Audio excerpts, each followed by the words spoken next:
Para po sa karagdagang impormasyon, alamin natin ang lagay ng panahon mula kay ABS-CBN resident meteorologist Ariel Rojas. Ariel, kailan pa talaga mararamdaman o papasok sa Philippine Area of Responsibility si Bagyong Uwan?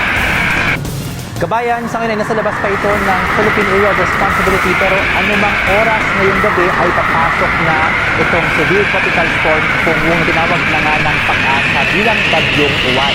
Huli po itong namataan mahigit 1,100 kilometers silangan ng Eastern Visayas. Malapit na itong maging typhoon o malakas na bagyo.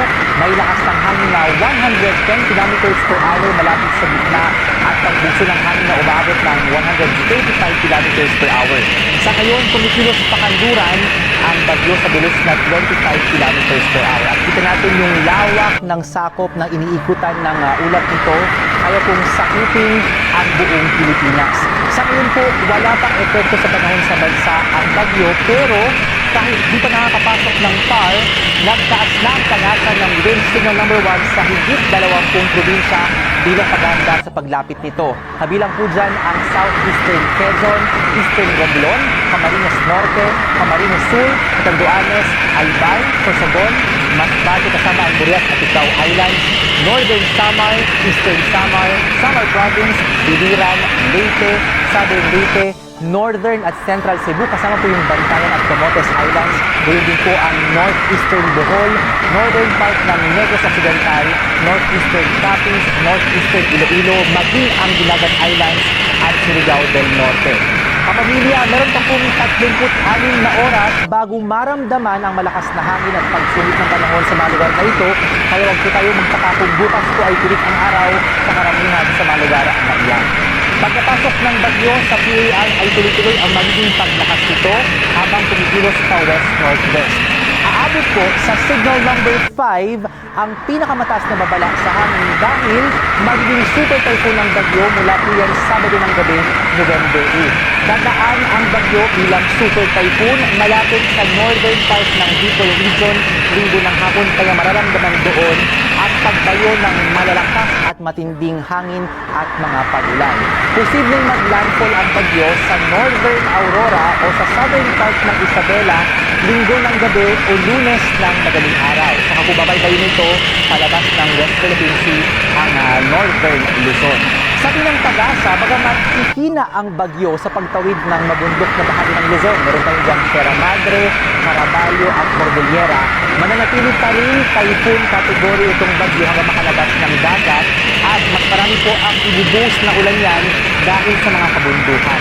Sa pagliko naman ng bagyo habang nasa dagat, ito po ay babagal ang pagkilos at pwedeng makalabas na ng Philippine Area of Responsibility Martes ng hapon.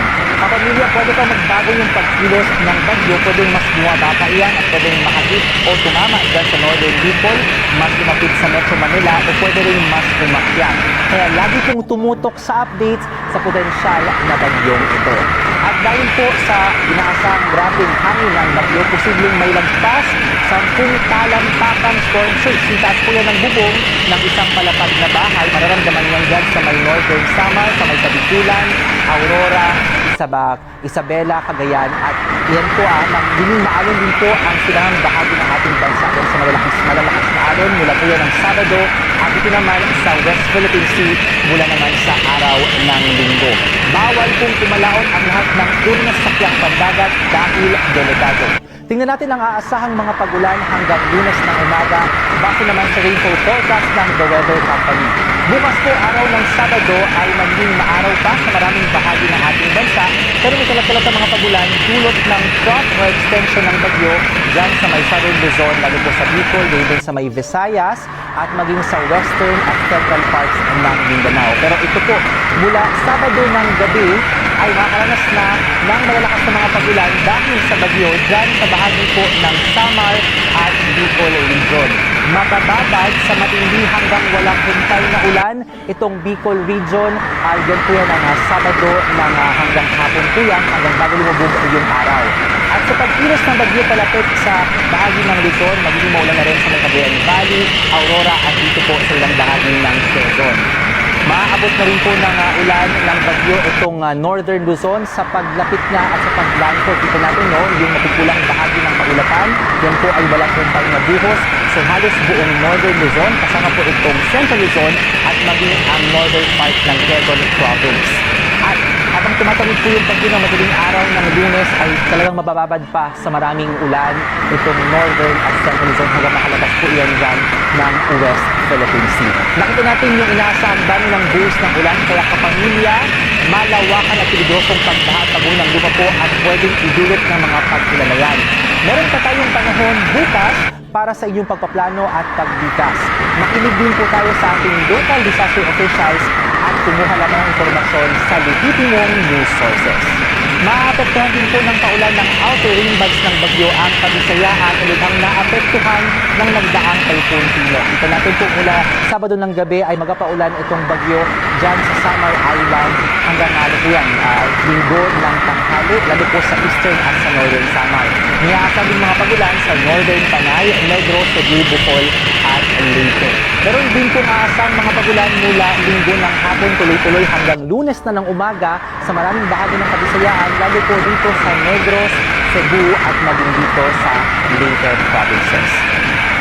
At ayun naman po sa Metro Manila, saan po medyo makuling din sa araw ng Sabado, sikat pa po yung araw, pero tanghali pa ng linggo posibleng magsimula ang paulan ng bagyo, lalo pagsapit po ng gabi sa hilagang bahagi ng Metro Manila.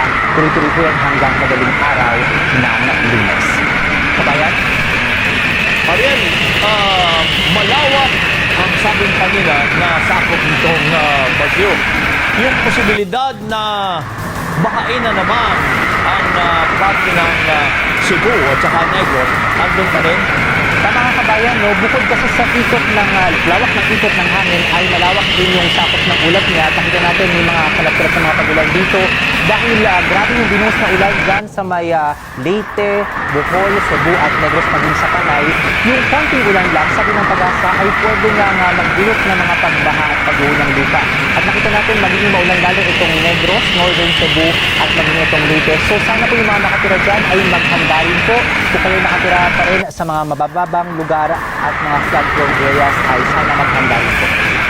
Dahil lang sa may signal ng bagyo pero nasa labas pa ng PAR, kailan talaga natin mararanasan yung pagdukit ni Juan?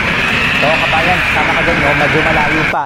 Pero Sabado ng gabi hanggang madaling araw ng linggo, itong Samar at Bicol region yung talagang nakakaranas ng hagupit ng hangin at malalakas na mga pagulan kahit hindi pa tumatama yung bagyo sa lupa. So yan po yung mga mauunang lugar at pagsapit naman ng madaling araw ng linggo, patungo ng Lunes, dito naman sa bahagi ng Northern Luzon, malangkol na kasi yung bagyo niya, no? So doon naman babayuhin ng grabing ulan at grabing hangin yung Northern Luzon, kasama po yung Central Luzon. So maraming lugar sa ito kabayan at mauuna nga yung Samar at Bicol bago yung Northern Luzon. Sa atin naman sa Metro Manila, posibleng pinakamalapit po ang bagyo mula po yan linggo ng tanghali hanggang Lunes ng umaga. At sabi ng Pag-asa ay posibleng nga makaranas tayo ng malalakas hanggang matinding mga pagulan sa pagitan ng mga oras na iyan at makaranas din po tayo ng pagbugso ng hangin. Kabayan? At malawak nga sakop nitong si Juan. So ang posibilidad, nandun pa rin ba ang posibilidad na maaaring mas lumakas pa? Sabi mo, signal number 5, mas lumakas pa o mas umilang? Ito ay dadaan kabayan sa gitna ng dagat, no? So mainit itong bahagi na ito ng karagatang Pasipiko sa silangan ng ating bansa. So talagang makakuha pa ng enerhiya yung bagyo para mas lumakas. At talagang marami po sa ating weather models na kapakita na ito ay aabot nga ng super typhoon sa bahagi ito sa silangan ng Bicol hanggang sa pagbaybay nito patungo dyan sa may landfall area sa may Aurora at Isabela. So yun po ay mataas ang kasiguraduhan sa pagiging super typhoon ito. At mapalitan na natin yung kanyang itsura ngayon dahil malawak po yung kanyang paglapan. Sa paglakas po ng bagyo ay medyo mag-shrink or liliit po yan dahil mas mabilis ang kanyang magiging pag-ikot. So pwedeng lumiit ng bahagya itong kaulapan pero kanina po sinabi natin, no, malawak pa rin po ang sakop ng kaulapan at hangin ng bagyo. Paakyat ba pa posibilidad na maaaring paakyat ang bagyo? So sa ngayon kabayan sa ating forecast track, no, ay paakyat po yan patungo yan dyan sa may Aurora, Isabela area, no. So pero yun nga, dahil ang bagyo po ay aktibong sistema, pwedeng umakyat, pwedeng bumaba, ang problema po ay pag medyo bumaba ito, mahahagip yung Bicol at pwede mas malapit sa atin sa Metro Manila. At nandito po yung mga very populated regions ng ating bansa, Bicol, Calabay Zone, Metro Manila, Central Luzon. Pag medyo mas umakyat naman, doon naman sa Cagayan Valley, Ilocos Region at Cordillera, yung mas masasakul. Regardless kung saan, kung aakyat pa ito o bababa, no, nakita natin kanina, again, malawak po yung paulan nito dahil yung bundok na dilaanan, Sierra Madre, Caraballo at Cordillera, yung mas paulan ng tingan itong bagyo, sinabi yung banta ng grabing pagbaha at pagguho ng lupa at yung malalakas na hangin nandyan din dahil lalo po sa mga matataas na bahagi ng ating kabundukan at yung banta ng storm surge sa may silangan ng ating bansa. Marami po tayong coastal communities dyan. Isa na po pati yung kanilang paglikas ay bigyang pansin. Kabayan. So ang mahalaga dyan ay ngayon pa lamang, kahit Sabado o Linggo mararamdaman, mag-ingat na tayo, maghanda na tayo, lalo na sa mga lokal na pamahalaan. Ang maganda kabayan ay meron pa tayong buong araw ng Sabado para maghanda bago maramdaman itong pag-ulan o pagpapalahangin dyan sa may Bicol at Eastern, sa may Eastern Visayas at sa Bicol at din sa Northern Luzon. So sana po ay gamitin natin ang panahong iyan para sa pagpaplano, paghanda, pagbikat at muli po makinig po tayo sa ating local disaster officials at kumuha lamang ng impormasyon sa lehitimong news sources. Maraming salamat, Ariel Rojas.